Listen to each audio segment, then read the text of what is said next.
Giant স্ক্রিনে টিভি9 বাংলায় রাম মন্দিরের উদ্বোধন, রামলালার প্রাণ প্রতিষ্ঠার সরাসরি সম্প্রচার। সব রাম ভক্তদের চোখ জায়ান্ট স্ক্রিনে। হাওড়ার গ্রামীণ এলাকা থেকে বর্ধমান শহর সংলগ্ন বৈকুণ্ঠপুরে টিভি9 বাংলার মধ্যে দিয়ে রাম দর্শনে মজে রাম ভক্তরা। বর্ধমানে আবার পুজো পাঠের সঙ্গেই হাজার কণ্ঠে হনুমান চালিসা পাঠ হয়।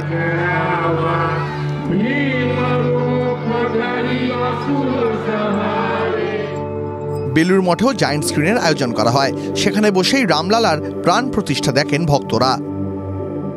বীরভূমের তারাপীঠে মন্দির চত্বরে মহাযজ্ঞ শ্রীরাম জন্মভূমি তীর্থক্ষেত্রের সন্ন্যাস সমিতির। 20 কেজি ঘি, 108 প্রদীপ জ্বালিয়ে যজ্ঞ। ছিলেন মন্দিরের সব সেবায়িত। মহাযজ্ঞের পর 1002 ভক্তদের মধ্যে প্রসাদ বিতরণ। প্রসাদে ছিল 22 রকমের ফল ও অন্যান্য সামগ্রী। অযোধ্যায় রামলালার প্রাণ প্রতিষ্ঠা উপলক্ষে খড়গপুরের বালাজি মন্দিরে জ্বলল নক্ষত্র দিয়া। রাম মন্দির উদ্বোধন উপলক্ষে এই বিশেষ প্রদীপ তৈরি করেছেন বালাজি মন্দির কর্তৃপক্ষ। 3 ফুট উঁচু এই প্রদীপ জ্বালিয়ে খড়গপুরে রাম মন্দির উৎসবের সূচনা করলেন বিজেপি নেতা ও সাংসদ দিলীপ ঘোষ।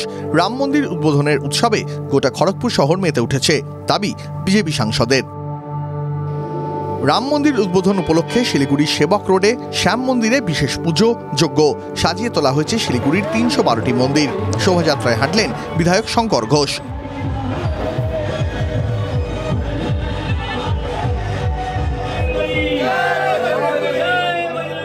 বাংলার কোনায় কোনায় বিজেপির তাবর নেতা নেত্রীরা পুজো পাঠে আজ দিনভর ব্যস্ত ছিলেন। কোচবিহারের নবনির্মিত রাম মন্দিরে পুজো দেন কেন্দ্রীয় মন্ত্রী নিশীথ প্রামাণিক।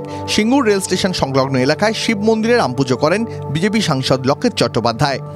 মন্ত্রোচ্চারণ, ফুল বেলপাতা দিয়ে রামের চরণে অঞ্জলি সাংসদের।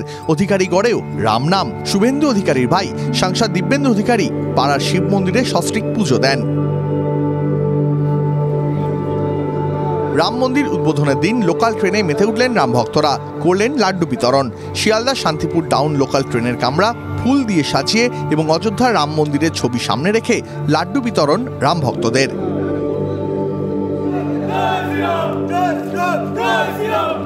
তিস্তার পারে জলপাইগুড়ি শহরের বুকেও রাম ভক্তদের ম্যারাথন। মাঘের কনকনে শীতের সকালে রাম মন্দির শোভিত গেরুয়া ঝান্ডা, জাতীয় পতাকা হাতে দৌড় ক্রীড়া প্রেমীদের।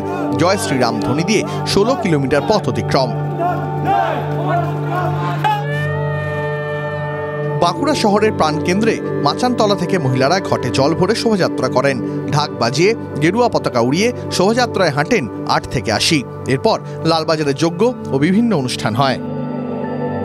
জলপাইগুড়ি থেকে দক্ষিণ 24 পরগনা, হুগলি থেকে পশ্চিম মেদিনীপুর দিনভর যজ্ঞ পুজো পাঠ তো হয়েইছে। কোথাও আবার প্রভাত ফেরি, কোথাও 51,000 লাড্ডু বিতরণ, কোথাও আবার ভক্তদের খিচুড়ি ভোগের ব্যবস্থা করা হয়। দিনভর রামেই মাতোয়ারা বাংলা।